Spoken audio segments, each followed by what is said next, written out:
Pues muy bien, quiero aprovechar para mandar un caluroso saludo a nuestras familias en la Ciudad de México y en Mérida que nos están viendo en este momento allá, así es que les mandamos un abrazo a todos por allá. Vamos a continuar con nuestra serie Patrones de Comportamiento, que como ya se dieron cuenta son prácticas espirituales que a simple vista no parece como que son prácticas espirituales, como vamos a ver el día de hoy. El tema del día de hoy es la generosidad. Estamos en la recta final, nos quedan este y un mensaje más, pero miren, la razón por la que esta práctica está casi al final es porque este es uno de los últimos pasos que los cristianos damos en nuestro caminar espiritual. Y la razón por la que eso sucede es porque para realmente practicar esto que vamos a estudiar el día de hoy, se requiere un cambio de paradigma. Es decir, tienes que vivir la forma de una manera diferente y por lo tanto tienes que ver la vida de una manera diferente. Y el día de hoy Jesucristo, con una de sus enseñanzas más profundas, nos va a ayudar a entender esto. Entonces vamos a ponernos en sus manos y vamos a estudiar la generosidad. Padre, te damos gracias por tu amor. Padre, nunca nos vamos a cansar de agradecerte lo que hiciste por nosotros al darnos vida. Estábamos muertos espiritualmente y tú nos diste vida, nos acercaste a ti, restauraste nuestra relación contigo. Señor, pero nos salvaste para algo. No nada más nos salvaste y ahí termina, sino que ahí empieza la vida cristiana y muchas veces no entendemos realmente lo que eso significa. Y sé que con temas como el que vamos a estudiar el día de hoy, muchas veces nosotros mismos somos los que ponemos los obstáculos. Así es de que te pido, Señor, que tu Espíritu poderoso entre a nuestro corazón con todas sus fuerzas y nos ayude a ver estas cosas como tú las diseñaste para hacer. Nos ponemos en tus manos, en el poderoso nombre de tu Hijo Jesucristo. Amén. Miren, antes de empezar a estudiar esto, quisiera hacerles una pregunta y quiero que lo pienses por un segundo. ¿Qué es lo que tú realmente atesoras? ¿Cuál crees que es tu tesoro, lo más importante para ti en este momento? Digo, a lo mejor puede ser tu familia, a lo mejor puede ser tu empresa, a lo mejor puede ser la herencia que algún día vas a recibir. Y miren, no estoy tratando de hacerlo sentir mal. La realidad es que todos, absolutamente todos los que estamos aquí, atesoramos algo, ¿no? Fuimos diseñados para ser criaturas atesoradoras, ¿okay? Así fuimos creados. El problema no es que atesoremos algo, sino cuando tratamos de atesorar las cosas equivocadas. Entonces piensa, en este momento, según tú, ¿qué es lo que atesoras? Y ahí guárdalo tantito en tu cabeza, ahorita vamos a regresar a esa pregunta en un momentito. Evidentemente el día de hoy vamos a hablar del dinero, de las riquezas, de lo que las riquezas compran. Y esto, miren, es evidente que Jesús tenía clarísimo que el dinero iba a ser un gran reto para sus seguidores. Porque el dinero tiene una manera de entretejerse en nosotros que una de dos, ¿no? Dependiendo de cómo veas el dinero, o se convierte en algo tóxico y entonces te destruye, o lo ves como una herramienta y entonces te libera y te da vida. ¿Okay? Jesucristo nos va a hablar de estas cosas en sus enseñanzas en Mateo 6. Vamos a ver los pasajes del 19 al 24 en donde Jesucristo cubre 4 puntos muy importantes que nos van a ayudar a entender el asunto de la generosidad. La primera idea se encuentra en los versículos 19 y 20. Dice: no acumulen para sí tesoros en la tierra, donde la polilla y el óxido destruyen y donde los ladrones se meten a robar. Más bien, acumulen para sí tesoros en el cielo, donde ni la polilla ni el óxido carcomen, ni los ladrones se meten a robar. O sea, aquí de entrada Jesucristo está haciendo un contraste entre dos posibilidades, ¿no? Dos acciones que nosotros podemos tomar. Primero nos dice: no acumulen para sí tesoros en la tierra.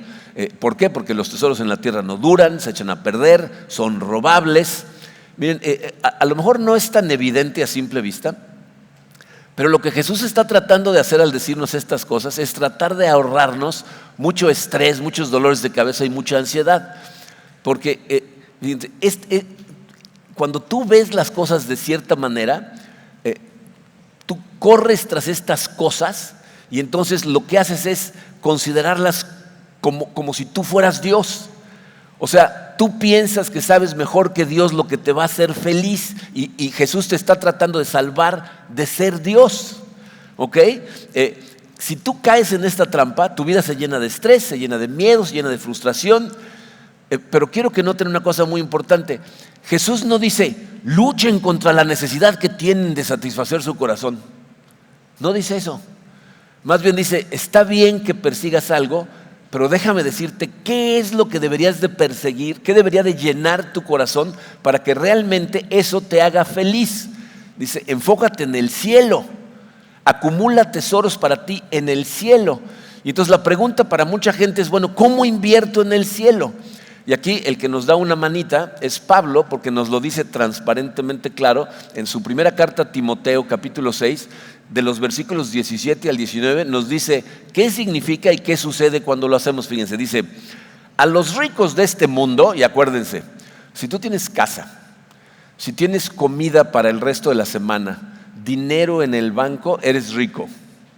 Te está hablando a ti, no voltees a ver si algún rico anda por aquí, tú eres el rico, ¿ok?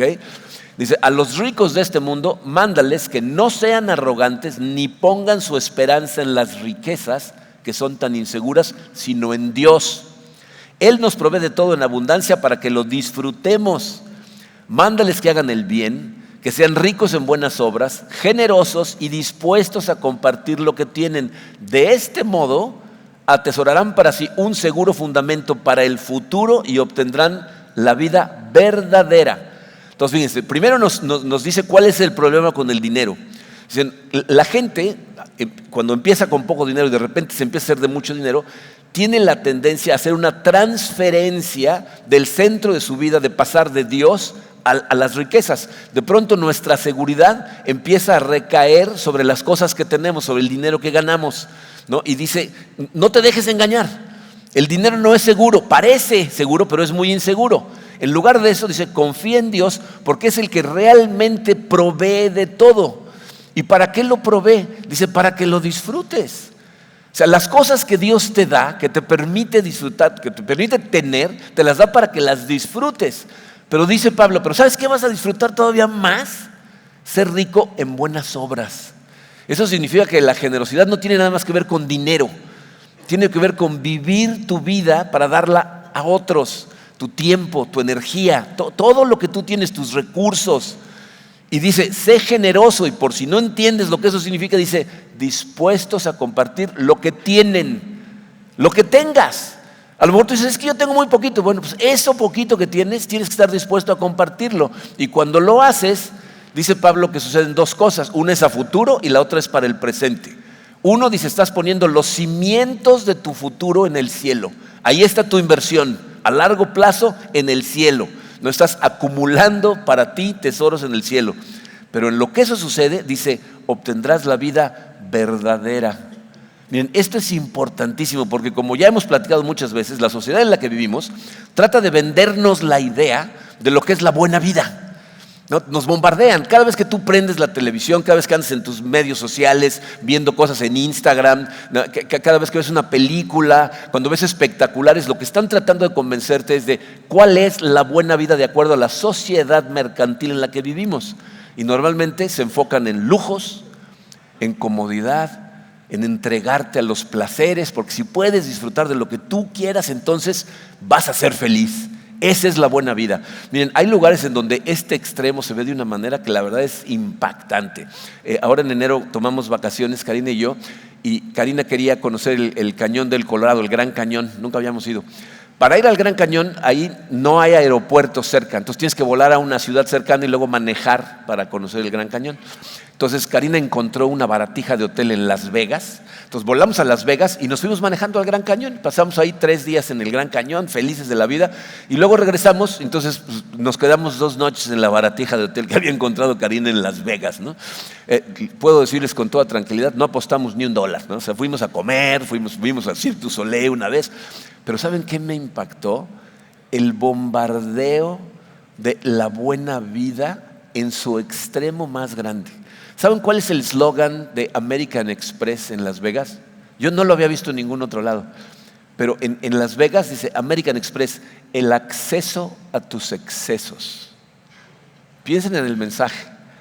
Gracias a esta tarjetita tú puedes excederte de la manera en que tú quieras, ¿no? Hay un hotel que se llama The Cosmopolitan, es uno de los hoteles más grandes que hay en el centro de la avenida principal de Las Vegas. Tiene una pantalla gigantesca en la parte de hasta arriba en donde están poniendo anuncios de su hotel, pero de vez en cuando pasan su eslogan y dice The Cosmopolitan, solo para aquellos que lo quieren todo.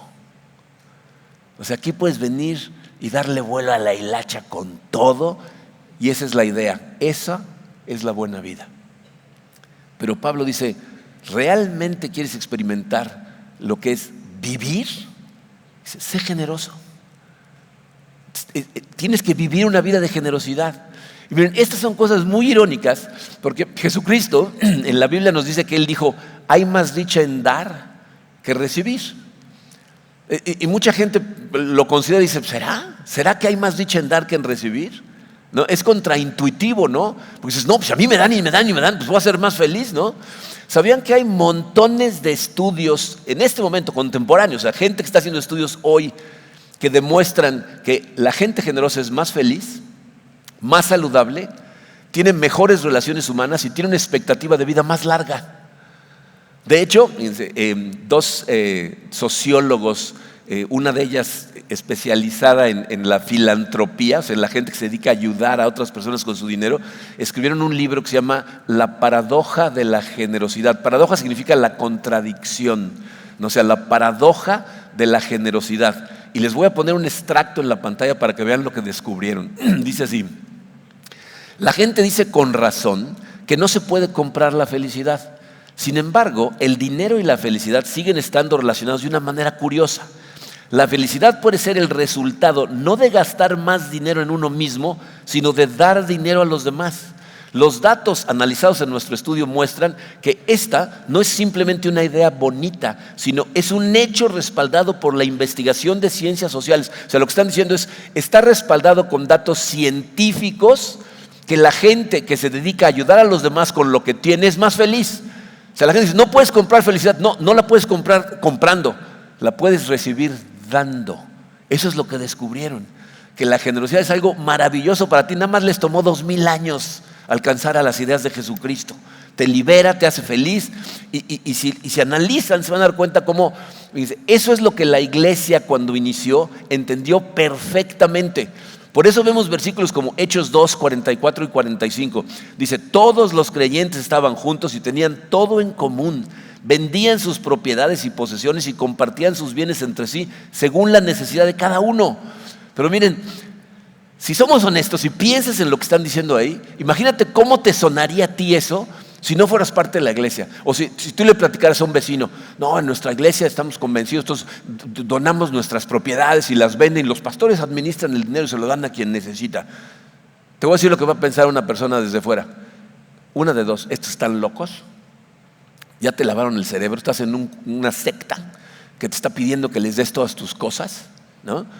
Eso, o van a pensar, ¿y no tienes una propiedad para mí por ahí? ¿No? O sea, yo también quisiera que me donaras una de tus propiedades, ¿no?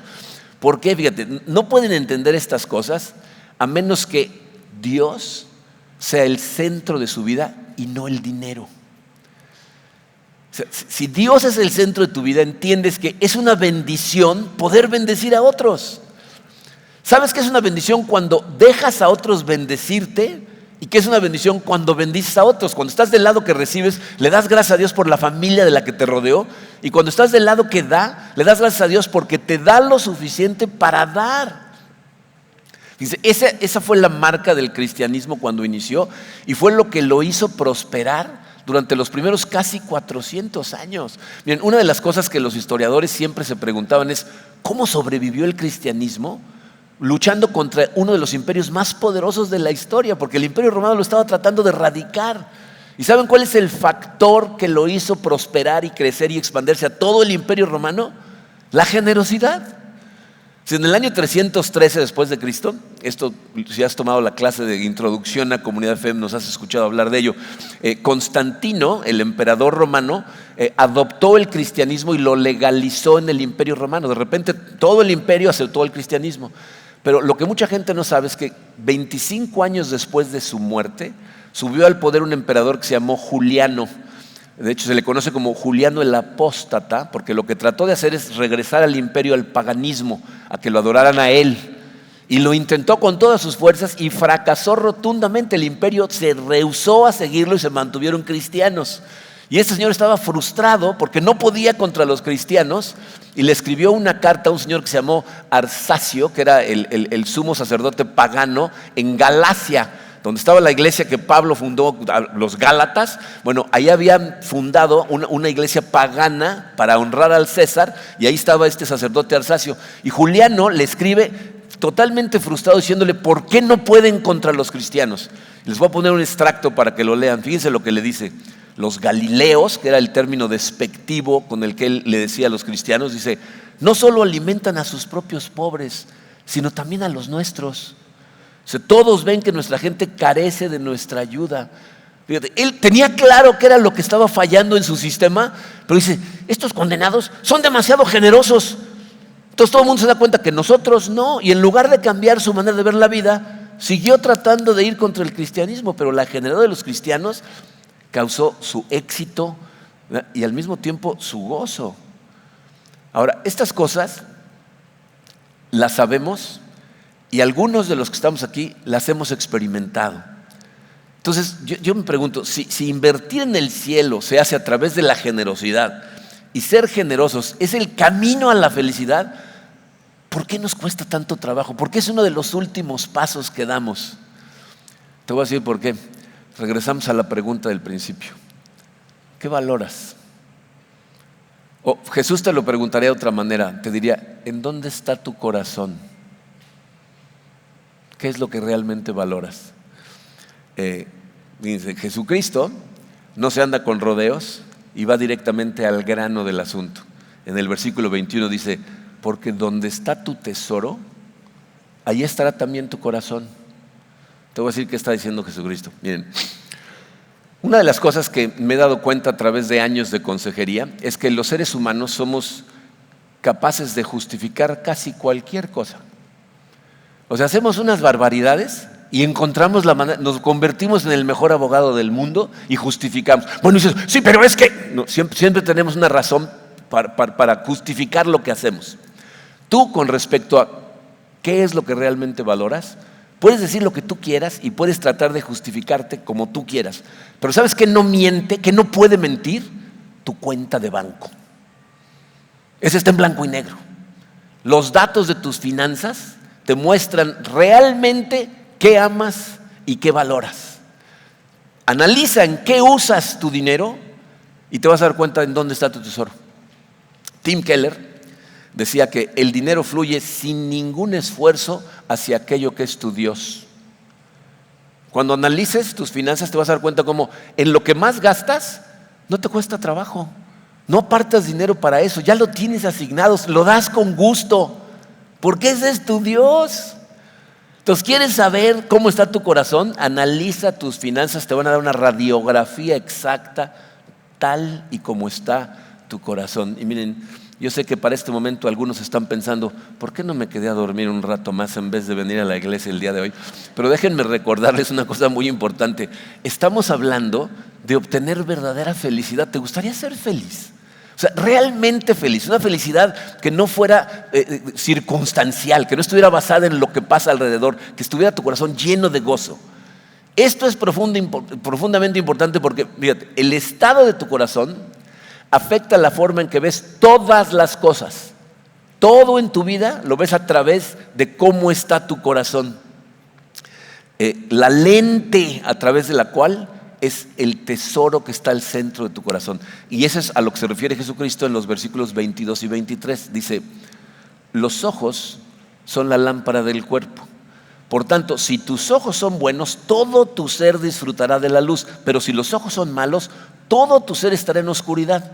Si la luz que hay en ti es oscuridad, qué densa será esa oscuridad. Miren, en este pasaje hay un juego de palabras que es un poquito difícil de ver en español, porque las palabras griegas buenos y malos que utilizó ahí Mateo o Jesucristo cuando dijo estas cosas, si tus ojos son buenos o si tus ojos son malos, esa palabra se puede traducir de varias maneras. Una es buenos y malos, otra es sanos o enfermos, pero ¿saben cuál es otra? Generosos o no generosos. O sea, lo que está diciendo es, si tus ojos ven generosamente, todo tu ser va a disfrutar de la luz, pero si no lo hacen, todo tu ser va a estar en oscuridad. Dice, y si lo que tú crees que es luz, es decir, si la manera en que tú crees que el mundo funciona, dice, es lo opuesto, dice, vas a vivir en una oscuridad terrible. Fíjate, aquí Jesucristo está hablando de dos posibles formas de percibir al mundo y la forma en que Dios trabaja en el mundo. Tú puedes tener, gracias a cómo percibes las cosas, una mentalidad de abundancia o una mentalidad de escasez. ¿Cuál es la mentalidad de abundancia? La mentalidad de abundancia la tiene la gente que ve a Dios como un padre amoroso que provee generosamente. ¿Alguna vez te has puesto a pensar en la generosidad de Dios? O sea, la generosidad de Dios es ridícula. O sea, piensa nada más en la creación, en todo lo que hizo para nosotros. Piensa en la belleza de las cosas que tenemos a nuestro alrededor. No de las cosas que nosotros construimos, no, de las cosas que hizo Dios. Cuando ves un amanecer, un atardecer, cuando oyes la lluvia cayendo sobre la jungla y los animales en la noche. Fíjate, si no tuviéramos luz eléctrica, en las noches veríamos unas escenas en el cielo. Ahora que tenemos esos telescopios que pueden ver hasta lejísimos en el universo, nos mandan unas fotos de la belleza que Dios creó en todo el universo para nosotros. ¿Has pensado en la comida? ¿En el sabor de la comida, en las cosas que más disfrutas? Si lo piensas, Dios no tenía por qué haber hecho las cosas de esa manera. O sea, si lo que quería era sustentarnos, no tenía que hacerlo con cosas que fueran absolutamente deliciosas, con belleza que nos dejara asombrados. Pero en su generosidad dice, no, yo no quiero nada más sustentarte. Quiero que disfrutes, quiero que te maravilles de mi amor, de lo que hice para ti. Y encima entregó a su propio Hijo por nosotros como regalo. O sea, ¿quieres hablar de generosidad? La perfección de Cristo como un regalo para nosotros pecadores. Si tus ojos te permiten ver esas cosas, la generosidad realmente no te va a costar ningún trabajo. Ahorita vamos a hablar más de eso. Pero si no puedes verlo, entonces vas a tener otro tipo de mentalidad y se llama la mentalidad de escasez. No ves a Dios como un proveedor, no crees que es un padre que provee todas las cosas. Entonces, ¿quién tiene que proveer? Tú eres el proveedor. Dependes de ti y realmente estás solo en este mundo. Entonces, el mundo se convierte en un lugar peligroso. Tu vida se convierte en una batalla por tratar de obtener los recursos que necesitas. Fíjate, la gente con mentalidad de escasez piensa que no hay suficiente para todos. Y como no hay suficiente para todos, tienes que tomar lo más posible, lo más rápido posible, porque si no te vas a quedar sin nada. ¿Saben cuál es una imagen clarita de la mentalidad de escasez? Una piñata en una fiesta de niños. ¿No? Piénsalo. O sea, la piñata tiene un número limitado de dulces. No hay suficiente para todos. A lo mejor habría si alguien lo repartiera, ¿no? Pero así no funciona la piñata. Rompen la piñata y ¿qué pasa? Los juegos del hambre, ¿no? ¿No? Porque los niños saben que si no se avientan con todo y agarran lo más posible, lo más rápido posible, se van a quedar sin nada. Y por eso salen niños con los codos raspados, con las narices sangradas, uno con media piñata, ¿no? Y otros con 3 dulces, ¿no? Esa es la mentalidad de escasez. Ves lo que tienes con miedo a perderlo y piensas que la razón por la que tú tienes poco es porque el otro tiene mucho. Dice, este se llevó todo, entonces por eso yo no tengo. Y entonces la mentalidad de escasez genera un corazón lleno de envidia por lo que otros tienen, miedo de perder lo que tienes, aflicción por lo que te falta. Son dos formas diametralmente opuestas de ver la vida. Y te aseguro que, fíjate, tú lo puedes verificar con la gente a tu alrededor. Te aseguro que conoces a personas, 2 o 3 personas que están enfrentando las mismas situaciones, ¿no? Tienen más o menos los mismos ingresos, los mismos gastos, retos para mantener a su familia, a veces para obtener trabajo. Y sorprendentemente, uno se la pasa afligido, ¿no? Sin esperanza, siempre estresado, siempre con quejas. Y el otro con la misma situación tiene paz, tiene esperanza, disfruta de su vida, incluso es generoso. Fíjate, si tú confías en la visión de abundancia de Jesucristo, lo que nos está diciendo Jesucristo en su palabra, entonces sus enseñanzas tienen sentido, ¿no? Dice, ¿para qué se preocupan? ¿Por qué te preocupas por qué vas a comer y qué te vas a...? No, Dios le da de comer a todas las aves, no viste a todas las flores. Busca primero el reino de Dios y su justicia y Él se encarga de lo demás. Pero si no lo ves así, sus enseñanzas suenan a locura. Y entonces estás agarrado a tus dulces, lo cual te roba el gozo que te podría dar la generosidad. Pero lo peor del caso es que te separa de Dios. Vivir con mentalidad de escasez te separa totalmente de Dios, que es lo que dice Jesús en su último versículo.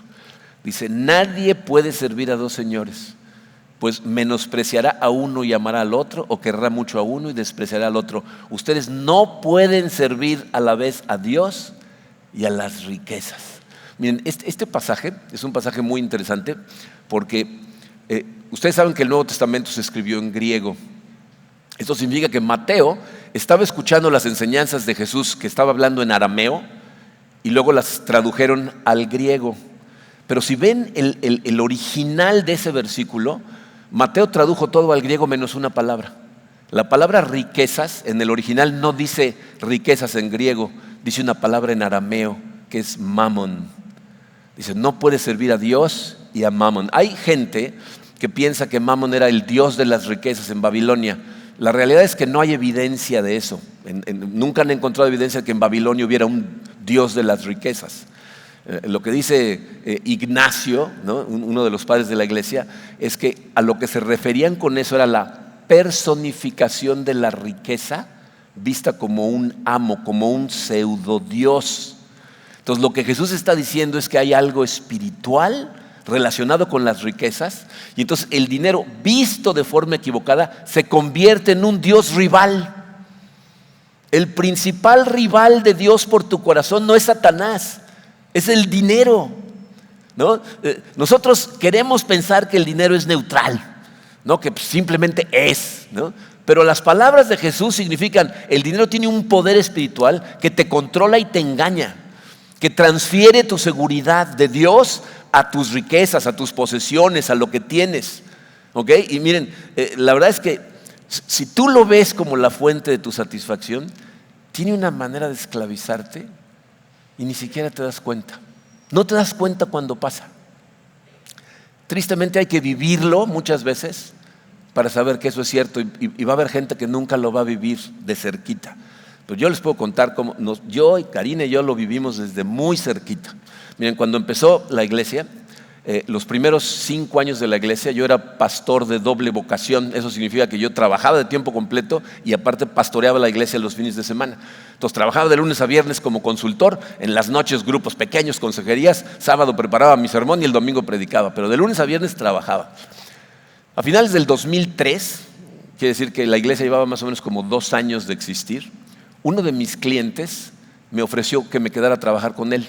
Yo empecé a desarrollar a sus ejecutivos. Me dijo, quiero contratarte como vicepresidente a cargo de desarrollo humano en mi empresa, ¿no? Entonces yo le dije, pues ok, yo dije, este es Dios dándome seguridad, ya no tengo que andar buscando clientes, ¿no? Y entonces entré y en breve, como a los 4 meses por situaciones que pasaron, me ofreció un puesto todavía más alto. Me ofreció el puesto de vicepresidente ejecutivo de la empresa. La empresa era una empresa hotelera, teníamos hoteles en 4 o 5 países diferentes, teníamos marina, campo de golf, desarrollo de bienes raíces, tiempo compartido, y cada vicepresidente de una de esas áreas me reportaba a mí y yo le reportaba al dueño. Y cuando empecé a trabajar en el corporativo de esta empresa, me di cuenta que tenían una forma tóxica de vivir la vida, diferente a otros corporativos en los que yo había estado, porque aunque en algunos es como una jungla en donde todo el mundo se anda apuñalando, aquí no era eso, sino que todo el mundo estaba tratando de demostrar lo exitoso que eran a través de las cosas que tenían. Entonces trataban de tener el coche más caro, el reloj más caro, la ropa más popular, o sea, todo, ¿no? Y yo inocentemente pensé, yo voy a hacer la diferencia, voy a cambiar a todos estos, ¿no? Entonces entré y empecé a trabajar. Y entonces los hoteles que estaban en números rojos, cuando yo entré, como mi fuerte era la hotelería, rápidamente los pusimos en números negros. Y entonces pasó algo que yo la verdad no lo veía venir. El dueño quedó tan contento que puso a mi disposición todos sus recursos. O sea, todas las cosas que él tenía, sus yates, su avión, los hoteles y restaurantes que tenían, yo los podía usar como si fueran míos. Y entonces cosas empezaron a cambiar en mi corazón. De repente celebramos el cumpleaños de una de mis hermanas en un yate, toda la familia, todo incluido, ¿no? Para el cumpleaños de mi papá y de mi hija Katrina nos cerraron una playa en Isla Mujeres con mesé, o sea, viajé y fui a conocer todos los hoteles de la empresa en el avión privado del dueño. Entonces la manera en que te tratan, la manera en que te ven, que te reciben, que todo el mundo algo empieza a cambiar en tu corazón y tú ni cuenta te das. Este individuo, gracias a él, se desarrolló Puerto Cancún. Puerto Cancún era un predio muerto que habían tratado de desarrollar muchos millonarios y no pudieron. Y este señor lo empezó a desarrollar y fue gracias a él que se desarrolló y me hizo promesas de terrenos. De hecho, me prometió un terreno para la iglesia. Y entonces cuando abrí los ojos, yo ya tenía puesta toda mi seguridad y mi confianza en las riquezas de este señor. Había cambiado, yo no me di cuenta. Karina y yo empezamos a hablar de esto cuando abrimos los ojos y le dije, ya estamos envenenados. O sea, ya soy parte de lo mismo, necesitamos salirnos de aquí. Y para sorpresa de medio mundo en Cancún, renuncié a ese puesto. Y hubo amigos cercanos, queridos de esta iglesia que después me dijeron, qué bueno que saliste porque ya habías cambiado, ya eras otra persona. O sea, ni cuenta te das. Y miren, no estoy diciendo que no puedes tener coches bonitos, que está mal comprarte un reloj caro. No estoy diciendo eso. Lo que estoy diciendo, y no yo, sino Jesucristo en la Biblia es, no pongas tus esperanzas en esas cosas. Cuando la gente tiene muchas cosas, suele cambiar su centro sin darse cuenta. Si tú tienes para comprar cosas bonitas, recíbelas como un regalo de Dios, administralas correctamente y sé generoso para su gloria. Pero no permitas nunca que se conviertan en la fuente de tu satisfacción, porque es un engaño. Jesús dice, aquí en la tierra las cosas no duran. Dice, yo renuncié a ese trabajo y a los 2 años, cuando me salí, empecé a ver cosas que estaban haciendo que no estaban bien y que me las tenían totalmente tapadas porque el dueño sabía que si yo veía algo ilegal me iba a salir. Y al dueño a los 2 años lo arrestaron. Los abogados tomaron control de todas sus cosas, las liquidaron y el día de hoy se quedaron sin absolutamente nada. 2 años después, las riquezas en este mundo no tienen ninguna seguridad, pero te engañan. Piensan que, fíjate, te dan la ilusión de control, porque pensamos, si tuviera un poquito más todo estaría bajo control, ¿no? Ya te engañó. Piensas que con dinero vas a controlar las cosas. Por eso Jesús usa una palabra, dice, ¿a quién le vas a servir?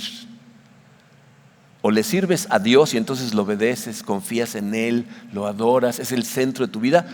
O tu amo van a ser las riquezas. No es si tienes dinero, es si el dinero te tiene a ti. Y entonces es tu fuente de seguridad, tu fuente de identidad y lo que te empuja a tratar de controlar todo. Pero no puedes servir a los dos. Jesús no dijo es difícil, es un error, está complicado. Dijo es imposible. ¿A quién vas a servir? Y entonces surge la pregunta, ¿cómo adoptamos el patrón de generosidad? Entonces, con todo esto que les acabo de decir, se pueden dar cuenta que no es una cosa tan simple. ¿Por qué?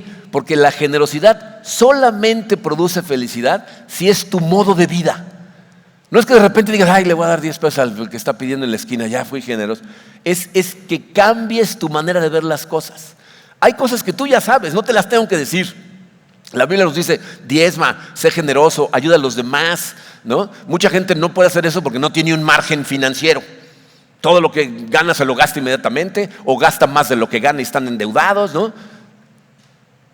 Pero Jesús es un maestro brillante y sabe que nuestro aprendizaje no puede ser simplemente intelectual, tiene que ser de adentro hacia afuera, es decir, por encima de las acciones que tú sabes, Jesucristo lo que quiere es tu corazón, porque el fruto de un corazón transformado son las acciones que Dios espera de su gente. Por eso la generosidad no empieza con acciones, empieza con tu corazón, empieza cuando respondes la pregunta: ¿quién es Dios para mí? ¿Quién es Dios para ti? ¿Verdaderamente lo ves como un padre amoroso que provee todo? Entonces, no te preocupas por qué vas a comer o qué te vas a poner, porque tienes un padre que provee. Un Dios que la Biblia dice que no solamente ama, dice es amor. Y porque Dios es amor, es generoso. O sea, el amor de Dios lo hace generoso. Piensa en Juan 3:16. Porque tanto amó que dio. Su amor lo hizo generoso. Y si ese es el caso, si así lo ves, la generosidad, fíjate, te voy a decir lo que tienes que hacer: déjala fluir. Déjala fluir de tu corazón, porque si ves a Dios de esa manera, tu corazón quiere ser generoso. De repente oyes de necesidades, oyes de misiones, de cosas, y tu corazón quiere saltar y tú lo tienes que detener. Déjalo fluir, déjalo ir, te está llevando hacia lo que te va a hacer feliz. El mundo te engaña y tú dices: no, es que me voy a perder de esto, y si doy todo el dinero, y tu corazón está diciendo: no, es por acá, porque ya lo crees. A lo mejor necesitas ayuda, ¿no? O sea, a lo mejor tienes que poner en orden tus finanzas. Acuérdense que aquí tenemos una clase, ¿eh? En nuestra clase número 3 te enseñamos cómo hacer presupuestos, cómo llevar registros, cómo ordenar prioridades. Pero ¿sabes qué es lo primero que te van a enseñar si tomas esta clase? Cómo poner a Dios al centro de tu vida. Porque lo que Jesús está diciendo es: no nada más quiero tu domingo, no nada más quiero tu grupo pequeño, no nada más quiero tu tiempito con Dios en la mañana. Quiero tu vida. Quiero tu corazón por tu propio bien. Que aprendas a ver las cosas por lo que son, cosas. Hay cosas que son muy buenas cosas, pero no puedes permitir que se conviertan en tu Dios. Miren, el error cuando estudiamos estos temas es pensar: es que Dios quiere algo de mí. Dios no quiere nada de ti. Todo lo que tienes es de Él, Él te lo dio. Dios quiere algo para ti. Y por eso te invita a vivir una vida de generosidad. Porque la generosidad te lleva de la escasez a la abundancia, de la preocupación a la paz, de la insatisfacción al contentamiento, de disfrutar las cosas que ya tienes, de la avaricia de siempre querer más, a la gratitud por lo que ya tienes, de la ansiedad y la depresión que da sentirte solo en este mundo, al gozo profundo y verdadero que te da saber que tu Padre te tiene y no te va a soltar. Y todo lo que tienes que hacer es hacer de lo que realmente importa tu tesoro. Tu corazón lo sigue solito. No te cuesta ningún trabajo, pero tienes que atesorarlo a Él. Vamos a orar. Padre, Señor, estas enseñanzas no podían estar más claras y curiosamente nos cuestan un trabajo. Vivimos en un mundo, Padre, que nos deslumbra con sus cositas brillosas y lo que parece una buena vida. Y es contraintuitivo pensar que mientras más damos, mientras más amamos, mientras más ayudamos, nuestro corazón se va a llenar más de gozo. Es imposible para nosotros hacer estas cosas sin ti, Señor. Especialmente en este asunto, nos cuesta mucho trabajo creerlo y no lo vamos a saber hasta que lo experimentemos. Así es de que te pido, Señor, que tengas misericordia de los que estamos escuchando estas palabras y nos ayudes a que nuestro corazón sea totalmente transformado, Padre, para que podamos vivir una vida de generosidad. Nos ponemos en tus manos, Señor, en el poderoso nombre de tu Hijo Jesucristo. Amén.